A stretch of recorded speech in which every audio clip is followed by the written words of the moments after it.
চারুকলার মঙ্গল শোভাযাত্রা এবার হচ্ছে আনন্দ শোভাযাত্রা নামে। কারণ হিসেবে ঢাবি উপাচার্য বলছেন, মঙ্গল শব্দে আপত্তি নেই, তবে সর্বস্তরের অংশগ্রহণ নিশ্চিতে পুরনো নামটি ফিরিয়ে আনা হয়েছে। আর ঐক্য শান্তির ডাকে আয়োজনের মূলভাগে থাকছে ফ্যাসিবাদের মুখাবয়ব। শোভাযাত্রা শুরু হবে সকাল ৯টায়। বান্ডেল থাকলে প্রতি সেনমানিতে টাকা বাঁচবে। বিকাশ সেনমানি বান্ডেল কিনে জিতুন প্রতি লেনদেনে। ফ্যাসিবাদ বিরোধী বার্তায় এবার হচ্ছে চারুকলার বর্ষবরণের আয়োজন। প্রতিকৃতিতে থাকছে ফ্যাসিবাদের মুখাকৃতি, সঙ্গে থাকছে গাজায় ইসরায়েলি আগ্রাসনের প্রতিবাদ। সে কাজে এখন দম ফেলার সুযোগ নেই আয়োজকদের। মুখোশ থেকে শুরু করে তৈরি হচ্ছে বিশাল আকৃতির পটচিত্র। প্রতিবারের মতোই বিক্রি হচ্ছে তাদের শিল্পকর্ম। বাংলা সংস্কৃতি 4000 বছরের ঐতিহ্য হচ্ছে পটচিত্র। এই পটচিত্র হচ্ছে 100 ফিটের হচ্ছে। আমরা অ্যালামনাই, শিক্ষক এবং শিক্ষার্থীরা সকলে মিলে কাজ করছি, আয়োজন করছি। এ নিয়ে সংবাদ সম্মেলনে চারুকলা কর্তৃপক্ষ জানায়, এবার শোভাযাত্রার আবেদন করেনি ২৬তম ব্যাচ, তাই শিক্ষক শিক্ষার্থীদের মতামতে সাজানো হয়েছে পরিকল্পনা। বর্ষবরণে সামিল হচ্ছে ২৮টি জাতিগোষ্ঠী, পরিবর্তন হচ্ছে নামও। ১৯৮৯ সালে যে আয়োজনটি হয়েছিল সেটির স্বতঃস্ফূর্ততা কতখানি ছিল এটা বিশ্লেষণের বিষয়, আপনারা নিশ্চয়ই অনেকে জানেন। আর পরবর্তীতে মঙ্গল শোভাযাত্রার ক্ষেত্রে কি ঘটেছে, এই কারণে আমরা পরিবর্তন বলছি না, আমি বলছি আমরা পুনরুদ্ধার করেছি যে আমরা সেই আনন্দ শোভাযাত্রা। এ সময় ঢাকা বিশ্ববিদ্যালয়ের উপাচার্য বলেন, একটি বিবর্তনমূলক ব্যবস্থার মুখাবয়ব থাকছে এবারের শোভাযাত্রার মূল ভাগে। ইউনেস্কোর স্বীকৃতির কথা বিবেচনায় রেখেই নিশ্চিত করা হয়েছে মানদণ্ড। শান্তির পায়রা এবং আমরা এটিকে কিছু আন্তর্জাতিকরণ করার চেষ্টা করছি। তরমুজের ফালির মাধ্যমে নিপীড়িত বিশ্ব অন্যান্য প্রান্তের মানুষের নিপীড়নেরও কিছু প্রতিফলন আমরা তুলে ধরার চেষ্টা করছি। শোভাযাত্রার নিরাপত্তায় চলাচলের জন্য খোলা থাকছে শুধু নীলক্ষেত ও পলাশীর সড়ক। সকাল ৮টা থেকে বেলা ১২টা পর্যন্ত শাহবাগ ও ঢাকা বিশ্ববিদ্যালয় স্টেশনে বন্ধ থাকছে মেট্রো রেলের যাত্রী ওঠানামা। সুলতানা জাহান মিতু, ইন্ডিপেন্ডেন্ট নিউজ, ঢাকা। পুরাতন বছরকে বিদায় ও নতুন বছরকে বরণে খাগড়াছড়িতে অনুষ্ঠিত হয়েছে ত্রিপুরার বৈশুর বর্ণাঢ্য শোভাযাত্রা। বর্ণের আয়োজনে সামিল হয়েছে বিভিন্ন বয়সী মানুষ। উৎসবের মাধ্যমে পাহাড়ে বসবাসরত মানুষের মাঝে ঐক্যের বন্ধন আরও সুদৃঢ় হওয়ার আশা আয়োজকদের। টাউন হল থেকে শুরু হওয়া শোভাযাত্রাটি ত্রিপুরা কল্যাণ সংসদ মাঠে গিয়ে শেষ হয়। নিজেদের ঐতিহ্যবাহী পোশাক, অলংকার ও বাদ্যযন্ত্র নিয়ে অংশ নেয় অনেকেই। পরিবেশন করা ঐতিহ্যবাহী গড়িয়া ও ত্রিপুরা নৃত্য। দীর্ঘ ১ বছরের অপেক্ষা শেষে নতুন বছর বরণে অংশ নিতে পেরে খুশি ত্রিপুরা জনগোষ্ঠীর মানুষ।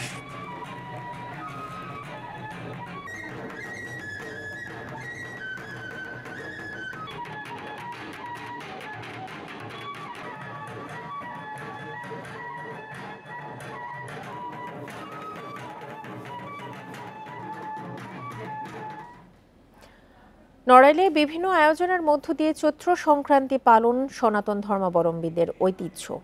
এর মধ্যে অন্যতম অষ্টক গান বা আট পূজা বা পটনাচ। মাথায় পাট নিয়ে রাধাকৃষ্ণ সহ বিভিন্ন সাজে সেজে বাদ্যযন্ত্রের তালে অষ্টক গান পরিবেশন এবং পূজা অর্চনা করে অষ্টক গানের দল। নড়াইলে সেই চিত্র চৈত্র সংক্রান্তি পালন শুরু হয়েছে।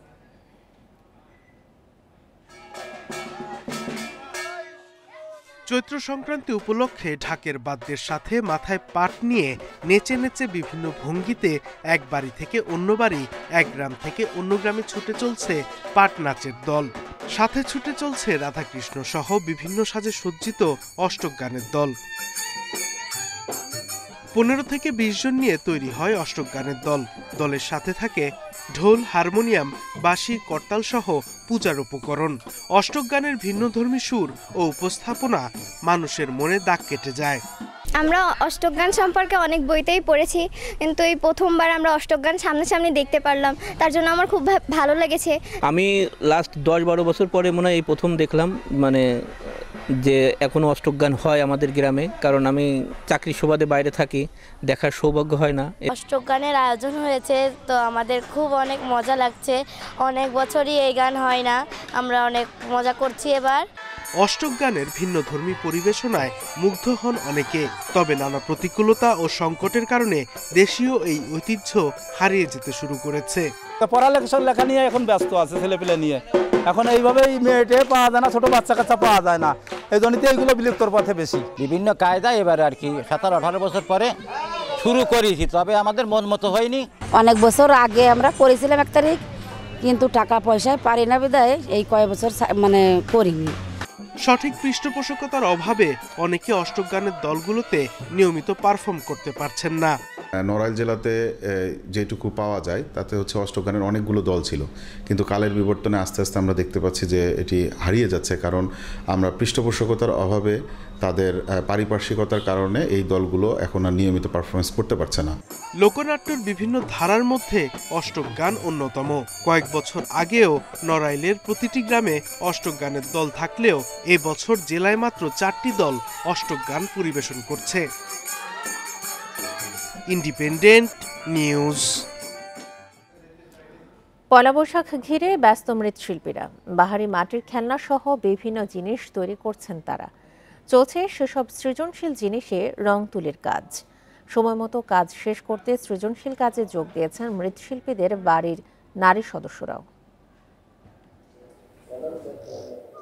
রোদে শুকিয়ে নিপুণ তুলির আঁচড়ে মাটির জিনিস তৈরির কাজ চলছে পুরোদমে। পয়লা বৈশাখ বাংলা বর্ষবরণ উপলক্ষে ব্যস্ত হবিগঞ্জের 4 উপজেলার কয়েকশো মৃৎশিল্পী। বৈশাখী মেলা উপলক্ষে এখনো আমাদের এগুলো কিছু তৈরি করা হয়ে থাকে। চৈত্র মাস জুড়ে চলে হাড়ি, পাতিল, কলস, ফুলদানি সহ মাটির নানান তৈজসপত্র ও খেলনা তৈরির কাজ। শিল্পীরা বলছেন, নববর্ষে পণ্যের বিক্রি বাড়ায় সারা বছরের লোকসান কিছুটা পোষাতে পারেন তারা। আমরা এই চৈত্র মাসটা আইলে ওই যে বৈশাখী মেলা উপলক্ষে আমরা অনেকগুলা জিনিস আমরা তৈরি করি। গোপালগঞ্জের কোটালীপাড়ায় পাল সম্প্রদায়ের শিল্পীরা দক্ষ হাতে তৈরি করছেন পুতুল, হাতি, ঘোড়া, দেবদেবীর মূর্তি। চাহিদা ভালো থাকায় অন্য জেলাতেও পণ্য নিয়ে যান শিল্পীরা। আমাদের পণ্যগুলো আগে যেরকমভাবে চলতো সেরকমভাবে এখন চলতেছে না। কারণ একটাই, প্লাস্টিকের পণ্য সামগ্রী আসাতে আমাদের এর চাহিদা অনেকটা কমে গেছে। হাড়ি, কলস, তারপর ঘট, পাজাল, তারপর এই যে পূজা যত সরঞ্জাম লাগে মাটির কুমার সহ্য বলো না, সেটা আর কি সবকিছু এটা আমরা তৈরি করি। একই চিত্র নড়াইলের 3 উপজেলার কুমোরপল্লীতে। উত্তরাধিকার ধরে রেখে নববর্ষ বরণে ব্যস্ত তারা। তবে মাটির জিনিসের চাহিদা কমা ও উপকরণের দাম বৃদ্ধির কথা জানান তারা। মাটির পণ্যের প্রসারে সহযোগিতার আশ্বাস বিসিক কর্মকর্তাদের। বৈশাখ মাস আসলে ওই মেলাঘাট কুয়োর পাট বানাই। জেলায় যারা মৃৎশিল্প নিয়ে কাজ করে তাদের পণ্যের মানটা অনেক ভালো, এবং তাদের এই পণ্যের মানটাকে আরও ভালো করার জন্য বিসিক দক্ষ প্রশিক্ষক দ্বারা তাদেরকে প্রশিক্ষণ প্রদান করবে। যশোরে আকিয়াদের সংগঠন চারুপীঠের শিল্পীরা বাঁশ ও কাগজ দিয়ে তৈরি করছেন টিয়া, পেঁচা ও নানা রঙের মুখোশ। কেউ আবার ব্যস্ত নাচ, গান, নাটকের মহড়ায়। চারুপীঠ ছাড়াও 30টিরও বেশি সংগঠন প্রস্তুতি নিচ্ছে বর্ষবরণের। Tanzil Hasnat, independent news. পাহাড়ের প্রধান সামাজিক উৎসব বৈশাখী উদযাপনে খাগড়াছড়িতে পর্যটক সমাগম বেড়েছে। বর্ণিল এই উৎসব দেখার পাশাপাশি বিভিন্ন পর্যটন কেন্দ্র ভ্রমণে ব্যস্ত সময় পার করবে পর্যটকরা। এরই মধ্যে 7 হোটেল মোটেল বুকিং হয়ে গেছে। পাহাড়িদের প্রধান সামাজিক উৎসব বৈশাখীকে ঘিরে শুরু হয়েছে নানা আয়োজন। শনিবার নদীতে ফুল ভাসিয়ে পূজার মধ্য দিয়ে শুরু হবে বিজুর আনুষ্ঠানিকতা। সোমবার মারমাদের পানি খেলা। বর্ণাঢ্য এসব আয়োজন দেখতে বিভিন্ন প্রান্ত থেকে পর্যটক সমাগম হয় খাগড়াছড়িতে। পাশাপাশি পর্যটন কেন্দ্রগুলো ভ্রমণে ব্যস্ত সময় পার করেন তারা। প্রচুর পর্যটক আছে খাগড়াছড়িতে। ওই খাগড়াছড়িতে আসার সাথে সাথে আমাদের আলুটেলা প্রচুর পর্যটক হয়।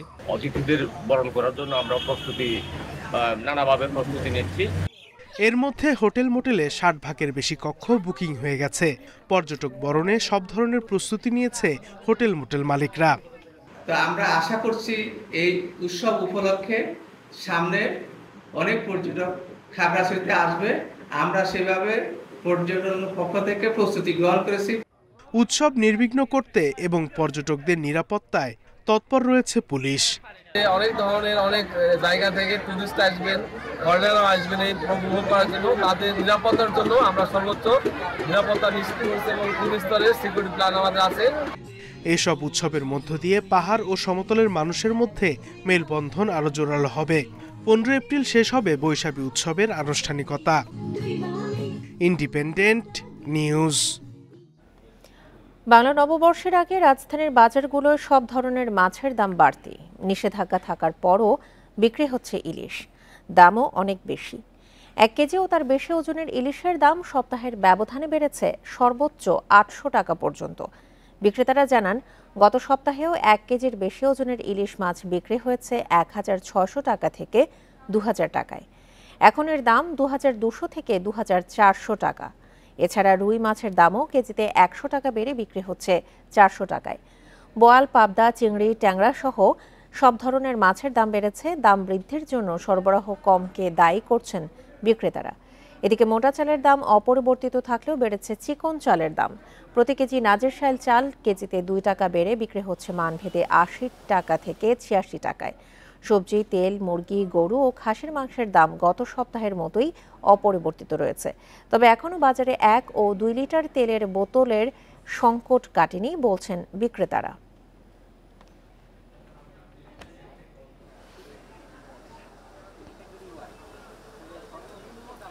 পয়লা বৈশাখ উপলক্ষে সারা দেশে বাড়তি সবজির দাম। দেশি মুরগির বাজারে অস্থিরতা থাকলেও দাম কমেছে ব্রয়লার ও সোনালী মুরগির দাম। ডিমের দাম অপরিবর্তিত রয়েছে। চট্টগ্রামের নানা বাজার ঘুরে দেখা গেছে আলু ও টমেটো ছাড়া সবজির দাম বাড়তি। প্রতি কেজি কাঁকরোল 160, বেগুন 80, পটল 100, ঝিঙা 120, আলু 30, টমেটো 30 টাকায় বিক্রি হচ্ছে। 10 টাকা বেড়ে দেশি মুরগি বিক্রি হচ্ছে 600 টাকায়। একই পরিস্থিতি বরিশালেও, তবে সেখানে কমেছে সব ধরনের মুরগির দাম। বিভিন্ন সবজির বিক্রি হচ্ছে 50 থেকে 80 টাকার মধ্যে। সবজির দামের ঊর্ধ্বগতির কারণ হিসেবে বাড়তি চাহিদার কথা বলছে ব্যবসায়ীরা। নিষেধাজ্ঞা থাকার পরেও 3000 টাকা কেজিতে বিক্রি হচ্ছে ইলিশ। খুলনাতেও আলু ও কাঁচামরিচের দাম স্থিতিশীল থাকলেও বাড়তি সবজির দাম। রাজশাহীতে বেড়েছে পেঁয়াজ, বেগুন ও শসার দামও।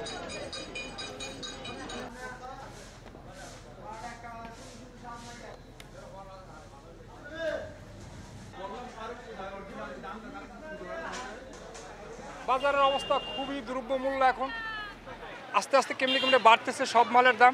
হ্যাঁ, সামান্য কিছু মালের দাম কমতি আছে, যা মধ্যবিত্ত পরিবারের জন্য ওটা কিছু না। কিন্তু আলুর দামটা আর একটু পেঁয়াজের দামটা একটু কম আছে, আর বাকি যারা কাঁচা সবজি সব কিছু দামই বেশি। সবজি তো হঠাৎ করে বাড়ে, অনেক সময় দেখা গেছে চতুর্মাস উপলক্ষে একটু মালটার আমদানি কম থাকে, এই জন্য একটু বাড়ে। ইসরায়েল ফিলিস্তিন সমস্যার সমাধানে জাতিসংঘকে গণতান্ত্রিকভাবে পুনর্গঠন করার দাবি জানিয়েছেন বিপ্লবী যুব সংহতি। গাজায় গণহত্যার প্রতিবাদে সকালে জাতীয় প্রেস ক্লাবের সামনে আয়োজিত মানববন্ধনে এই দাবি জানানো হয়। এ সময় বিপ্লবী ওয়ার্কার্স পার্টির সাধারণ সম্পাদক সাইফুল হক জাতিসংঘের সমালোচনা করে বলেন, জাতিসংঘ কেবল প্রস্তাব পাশ করেই কাজ শেষ করছে, পরিস্থিতি নিয়ন্ত্রণে কার্যকর পদক্ষেপ নিতে ব্যর্থ হচ্ছে। পশ্চিমা বিশ্ব জাতিসংঘকে নিয়ন্ত্রণ করছে বলেও অভিযোগ করেন তিনি। বলেন, নেতানিয়াহুকে গণহত্যার জন্য অভিযুক্ত করা হলেও তাকে গ্রেপ্তারের বিষয়ে কোনো ব্যবস্থা নেয়নি আন্তর্জাতিক কোনো সংস্থা। এ সময় ইসরায়েলি পণ্য বয়কটের আহ্বান জানান সাইফুল হক। বাংলাদেশের যেসব কোম্পানি ইসরায়েলি পণ্য আমদানি করে তাদের বিরুদ্ধেও সোচ্চার হওয়ার দাবি জানান তিনি। আমি জনগণের প্রতি অভিনন্দন জানিয়ে আমি আমরা নিশ্চয়তার এর থেকে নিষ্ঠুর অত্যাচার, পৃথিবীকে নির্মম অত্যাচার ইসরায়েল যেভাবে হত্যাকাণ্ড করছে, নারী শিশুকে মানুষকে হত্যা করছে, একবিংশ শতাব্দীর এর চেয়ে বড় হত্যাযজ্ঞ, এর চেয়ে বড় গণহত্যা গত 25 বছরে আর সংগঠিত হয় নাই। সেখানে যারা গণতন্ত্রের খবর দেয়, প্রতিনিয়ত আমাদেরকে মানবাধিকারের কথা বলে, শান্তির কথা বলে, তারাই আজকে এই হত্যাযজ্ঞে নেতানিয়াহুর প্রধান মদতদাতা হিসেবে তারা ভূমিকা পালন করছে। মিস আর্থ বাংলাদেশ বিজয়ী অভিনেত্রী মেঘনা আলমকে বিশেষ ক্ষমতা আইনে 30 দিনের জন্য কারাগারে পাঠানোর আদেশ দিয়েছে আদালত। গতরাতে ডিবি পুলিশের আবেদনের পর ঢাকা মেট্রোপলিটন ম্যাজিস্ট্রেট শেফাতুল্লাহ এই আদেশ দেন। এর আগে রাত 10:30টায় অভিনেত্রী মেঘনা আলমকে আদালতে হাজির করে ডিবি পুলিশ। পরে তাকে কাশিমপুর কারাগারে পাঠানো হয়। ডিএমপি জানিয়েছে, আইনি প্রক্রিয়া অনুসরণ করে নিরাপত্তা হেফাজতে রাখা হয়েছে মেঘনা আলমকে। তাকে অপহরণ করার অভিযোগ সঠিক নয়।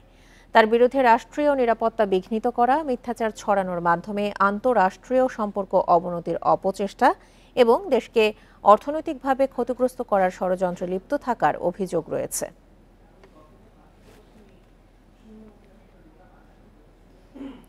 নিজের সন্তানকে ক্যামেরার সামনে এনে নিষ্ঠুর আচরণের অভিযোগে ভাইরাল শারমিন শিলাকে গ্রেপ্তার করেছে পুলিশ। বৃহস্পতিবার রাতে সাভারের সমাজসেবা কর্মকর্তার কার্যালয় থেকে তাকে গ্রেপ্তার করা হয়। পুলিশ জানায়, শারমিন শিলা একজন বিউটিশিয়ান ও কন্টেন্ট ক্রিয়েটর। সম্প্রতি তার একটি ভিডিওতে দেখা যায় নিজের শিশু সন্তানকে জোর করে খাওয়াচ্ছেন তিনি।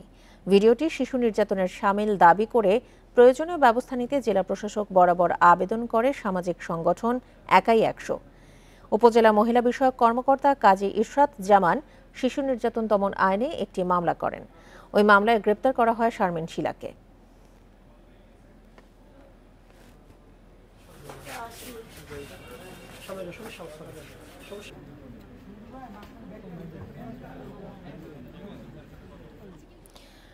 গাজায় গণহত্যা বন্ধের দাবিতে কয়েকদিন ধরে বিভিন্ন জায়গায় চলছে বিক্ষোভ সমাবেশ। এই উপলক্ষে বায়তুল মোকাররমে আছেন আমাদের সহকর্মী বনি ইবনে কামাল। বনি, এই মুহূর্তের পরিস্থিতি নিয়ে জানাবেন।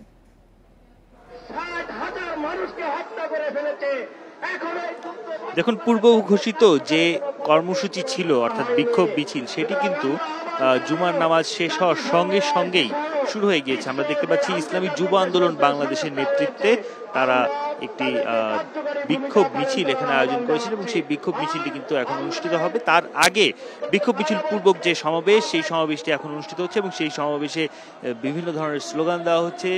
ফিলিস্তিনি রাষ্ট্র হিসেবে প্রতিষ্ঠা করার স্লোগান দেওয়া হচ্ছে, ফিলিস্তিনির স্বাধীনতার স্লোগান দেওয়া হচ্ছে।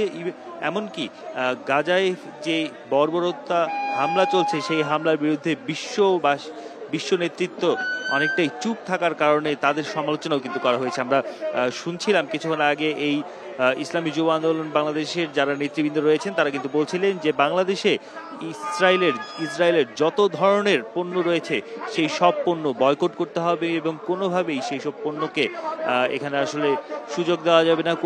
কোনো ব্যবসায়ী যেন ইসরায়েলি পণ্য আমদানি না করে, বেচা বিক্রি না করে, সেই আহ্বানও কিন্তু এখান থেকে জানানো হয়। এবং আমরা দেখছি যে আসলে পুরো যে এই বায়তুল মোকাররমের মসজিদ প্রাঙ্গণ, পুরো মসজিদ প্রাঙ্গণই কিন্তু আসলে ফিলিস্তিনের পতাকায় ছেয়ে গিয়েছে এবং সবাই কিন্তু ফিলিস্তিনের প্রতি যে অন্যায় অবিচার হচ্ছে, ফিলিস্তিনের যে গণহত্যা চলছে, সেই গণহত্যা বন্ধের দাবি কিন্তু বারবার জানিয়েছে সরকার। বাংলাদেশ সরকারের পক্ষ থেকে এর জন্য যেন বিশ্ব নেতাদের সঙ্গে কথা বলা হয়, সেই আহ্বান জানানো হয়েছে। এবং এই যেই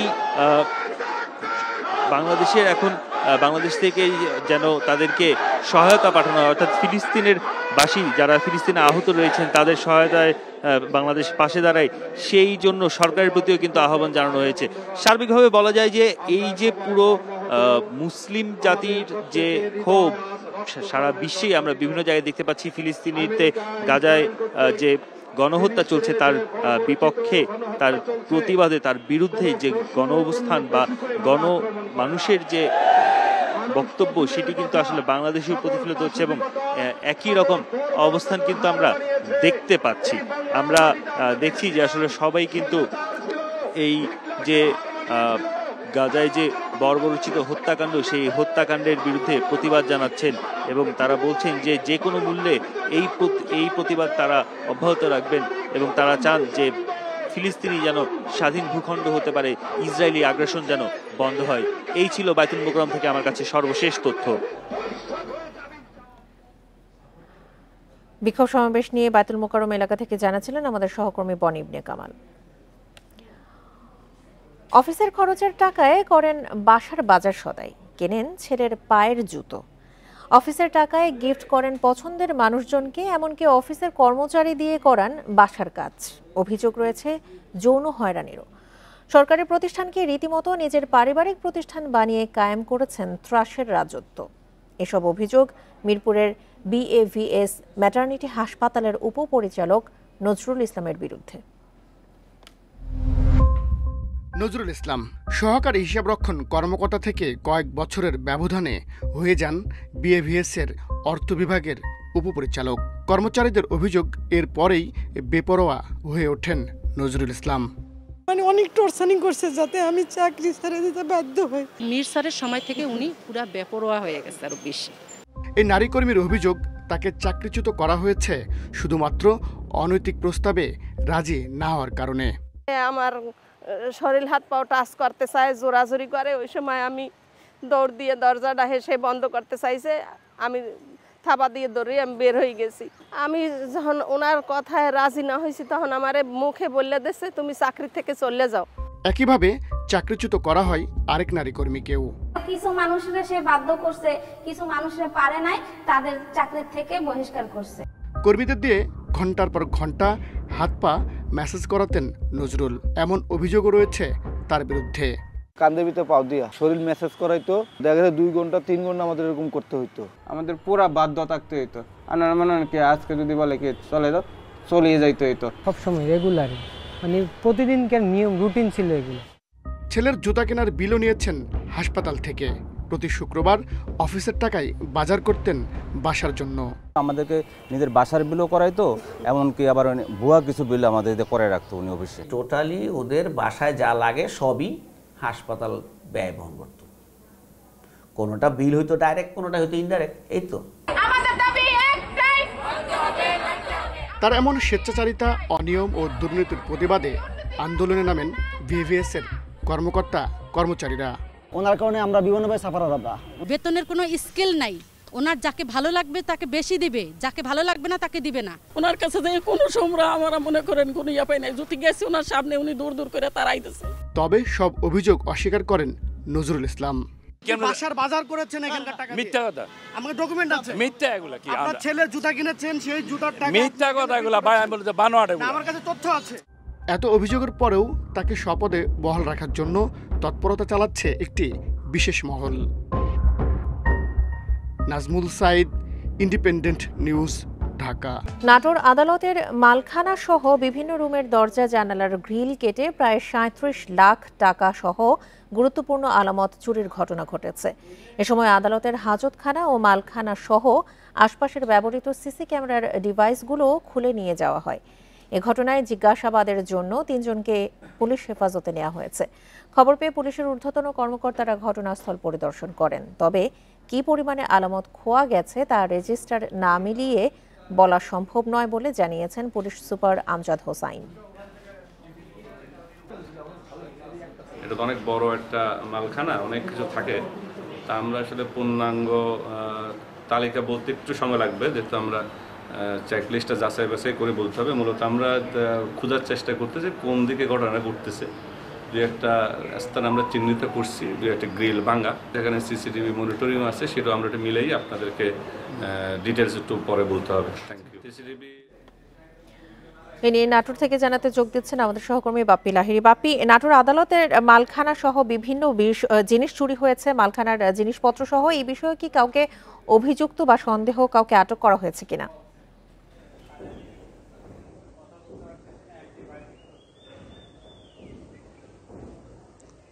আমরা কিন্তু আসলে এই কিছুক্ষণ আগেও দেখলাম যে নাটোর জেলা গোয়েন্দা পুলিশের পক্ষ থেকে কিন্তু আসলে মালখানার পাশে যে এসআই রুম, অর্থাৎ স্টাফদের যে রুম রয়েছে সেই রুম থেকে কিন্তু একজনকে আসলে তারা এইমাত্র জিজ্ঞাসাবাদের জন্য নিয়ে গেলেন। এর আগে কিন্তু আসলে এখান থেকে 3 জনকে জিজ্ঞাসাবাদের জন্য নিয়ে যাওয়া হয়েছে বলে আমাদের কাছে স্বীকার করেছেন যে নাটোরের পুলিশ সুপার, আর উনি আমাদেরকে বলছেন যে আসলে জিজ্ঞাসাবাদের জন্য 3 জনকে নেওয়া হয়েছে।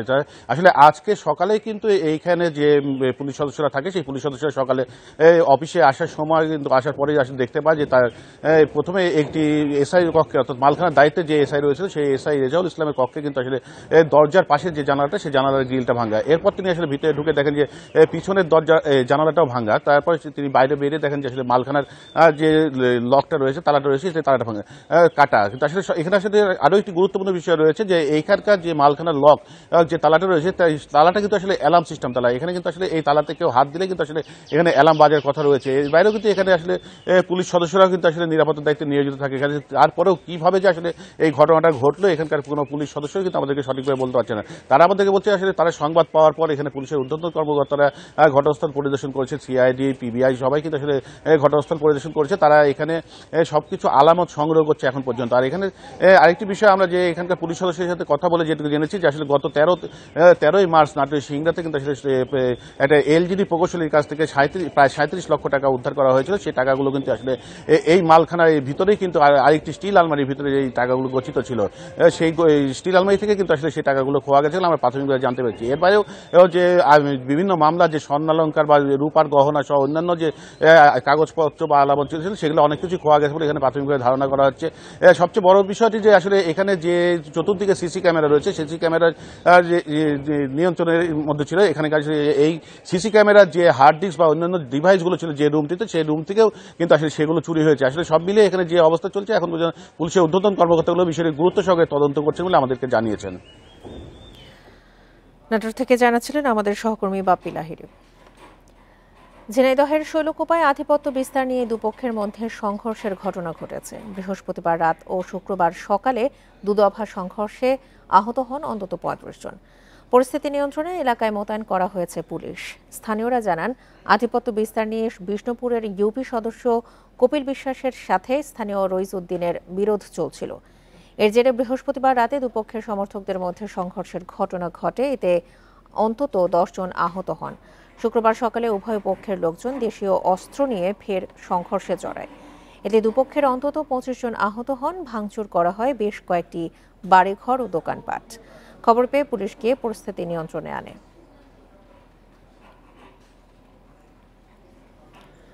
দুই যুগ ধরে শরীয়তপুরের বিলাসপুরে অর্ধশতাধিক সংঘর্ষে 8 জন নিহত এবং আহত হয়েছে 1000-এর বেশি। এদের মধ্যে চিরতরে পঙ্গু হয়েছেন শতাধিক মানুষ। গত 5 এপ্রিলের সংঘর্ষে শতাধিক হাত বোমা ফাটিয়ে নতুন করে আলোচনায় আওয়ামী লীগের 2 নেতা কুদ্দুস ব্যাপারী ও জলিল মাতবর। পুলিশ বলছে জড়িতদের গ্রেপ্তারের পাশাপাশি বোমা সংগ্রহ উৎস খুঁজে বের করতে হবে। কুদ্দুস ব্যাপারী ও জলিল মাতবরের মধ্যে জাজিরা উপজেলার আহসানুল্লাহ মুন্সিকান্দি, দুর্বাডাঙ্গা ও বিলাসপুর এলাকার আধিপত্য নিয়ে বিরোধ 2 যুগ ধরে। 2001 সাল থেকে তাদের মধ্যে সংঘর্ষ হয়েছে অন্তত 60 বার। এতে 8 জন নিহত এবং সহস্রাধিক মানুষ আহত হন। বোমের আঘাতে আমার হাতটা চলে গেছে। আমার বয়স 33 বছর। আমি আরেকজনের হাত দেখলে আমার খুব কষ্ট লাগে। এই বিষয়গুলো প্রশাসন যদি সমাধান করে এমন মনে হয়ে যায়, কারণ এই দেশে কারা গণ্ডগোল করে এরা প্রশাসন অবশ্যই জানে। আদম ব্যবসা, অবৈধ স্বর্ণ ও বালু ব্যবসার সাথে জড়িত এই 2 নেতা। তাদের সমর্থকরা নওগাঁ, নরসিংদী ও ঢাকা থেকে সরঞ্জাম সংগ্রহ করে হাতবোমা তৈরি করেন বলে জানিয়েছে এলাকাবাসী। বম ছাড়া তো মাইর হয় না বিলাসপুরে। ওনা যদি বম লাগে 500 ব্যবহার করে, আমাকে তো 100টা লাগে। তো ওই সময় আমরা 1000 টাকা দেয় ওনাদের থেকে ক্রয় করে আই না, ওইগুলো আমরা করি। এই গন্ডগোল 4 মাস 5 মাস থামিয়ে থাকে, আবার দোনো দফায় মারামারি করে। এই কারণে আমাকে ছোট ছোট পোলাপান নাইনাত কুলা স্কুল লেখাপড়া যাইতে না, রোডে ঘাটে বম পড়ে আতঙ্ক হয়ে যায়। 5 আগস্টের পর বৈষম্য বিরোধী ছাত্র আন্দোলনে হত্যা মামলায় গ্রেপ্তার হন জলিল মাতবর। অন্যদিকে গত 5 এপ্রিল সংঘর্ষের পর ঢাকা থেকে গ্রেপ্তার হন কুদ্দুস ব্যাপারী। পুলিশ বলছে দলীয় ছত্রছায়ায় বেপরোয়া হয়ে ওঠেন তারা। এই এলাকার বিষয়টা একটু ভিন্ন মাত্রায়, যে এখানে ককটেলের বিস্ফোরণ ঘটে। এই ব্যাপারে আমরা তথ্য সংগ্রহ করতেছি। যারা মূল অপরাধী তারা তো পলিটিক্যাল গভর্নমেন্টের সাথে কোনো জড়িত, তারা তো পদ হোল্ড করে, তারা ওই সময়ে তারা কর্মতার অপব্যবহার করেছে। শরীয়তপুর, ঢাকা সহ বিভিন্ন থানায় কুদ্দুস ব্যাপারীর বিরুদ্ধে 47টি ও জলিল মাতবরের বিরুদ্ধে 50টি বিস্ফোরক, মানব পাচার সহ বিভিন্ন মামলা রয়েছে। Independent news. এ ছিল সংবাদ দুপুরে। আমন্ত্রণ পরের আয়োজনে।